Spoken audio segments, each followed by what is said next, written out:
10. If you need more than 10, use as many additional signatures addenda as what you need. I've got to have all of the sellers that have to show up to convey, that have to show up and sign the closing paperwork, and their spouses. North Carolina is a spousal state. I also need all the buyers. They're going to take title, take the deed. You may have a case, if you have a couple that's married, maybe one of them qualify for the loan and the other one, we're not going to run the loan under both spouses' name. We're just going to pick one. That's fine. We still need both spouses on the deed because there's a difference in owning the property and getting a loan. So we got both spouses on the contract, on the deed, even if you only have one on the loan. And sometimes the lender needs us to edit signatures and people. So maybe your buyers need a parent to co-sign for them. If that parent has to co-sign, there's a good chance that the lender may ask you to add that parent to the contract so they can be part of the deed. If that parent is married, we're going to have them both on. So our agreement to amend the contract gives us the opportunity to amend. Now it gives us the opportunity to amend names. If your buyer or seller are an entity, an LLC, a corporation, or a trust, they'll sign under entity. There is one person in the corporation or LLC that is allowed to sign on behalf of the corporation. So that signed by, printing their name, title, and date.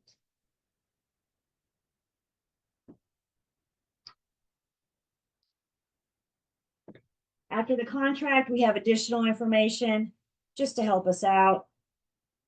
Wire fraud has gotten really big in real estate really fast.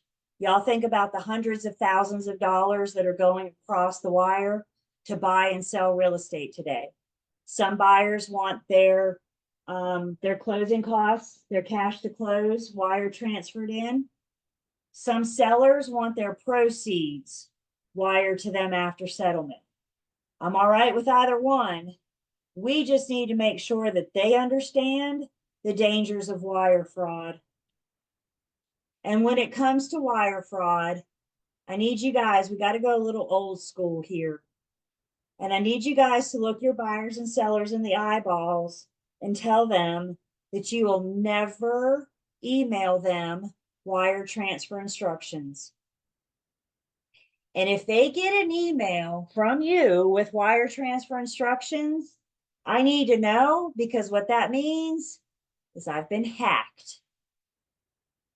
And if they follow those wire transfer instructions in the email from me, they are sending their money not to the attorney, but to the hacker.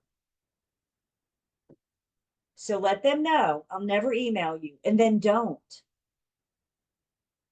When it comes to getting wire transfer instructions, they got to go old school. Tell them to pick up the phone and call the attorney to get or receive those wire transfer instructions. And make sure they're not calling from a phone number in an email, because now you got them calling the hackers. So make sure they find the number. Either they Google it or you give it to them. When it comes to wire anything, emails are bad.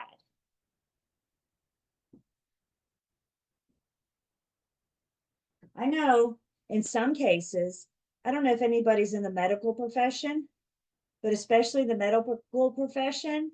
And I wouldn't be surprised maybe one day coming back soon to real estate is the fax. The fax is a lot more secure than my Gmail email. My Gmail email is about secure as my closet door. So make sure they know that you're not going to do that, and then don't. Comments on that? Billions. That's with a B, y'all. billions of dollars have been intercepted from the real estate closing table. And once that money's gone, it's gone. That account is closed and the hackers move on. It's sad. Your whole life savings, all your equity in your home. Oof.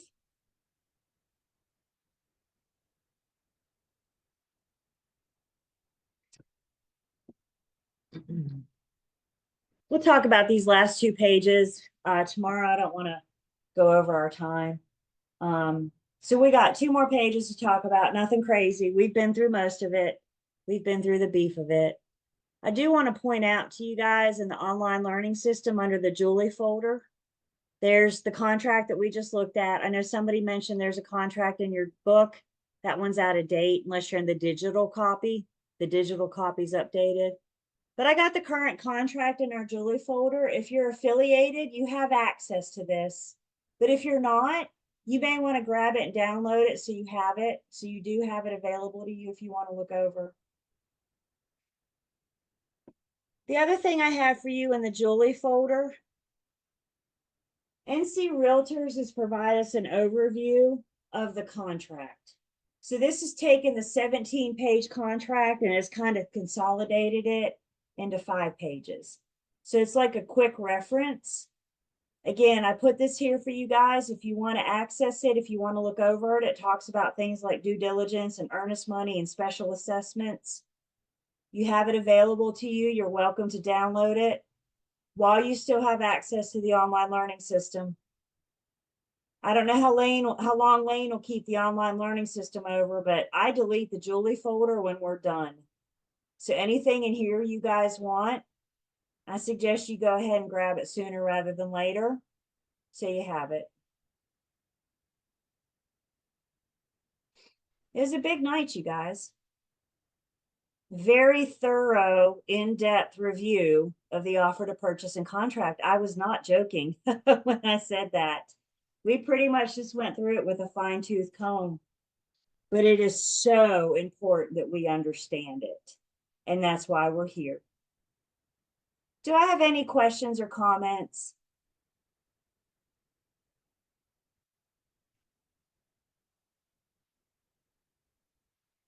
So tomorrow, we'll finish the contract, fun with forms, keep going in chapter 11. Of course, we'll talk about what Thursday night looks like.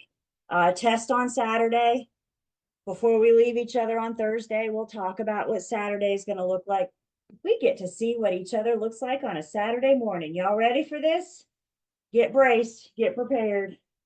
So we will definitely talk about that before we leave on Thursday.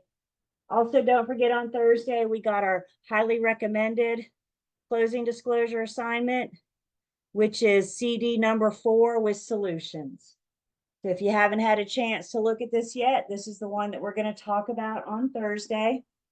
A really good time to review that CD before we take our test on Saturday.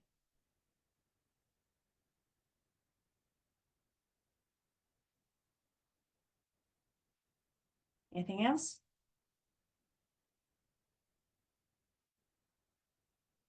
Who has to go to work tomorrow? Yeah, I do. me too. So we got to sleep fast, don't we? But we knew what we were getting up to when we signed up for this class. So sleep fast, sleep well. I'll see you guys tomorrow night and we'll keep going. Not all. Right.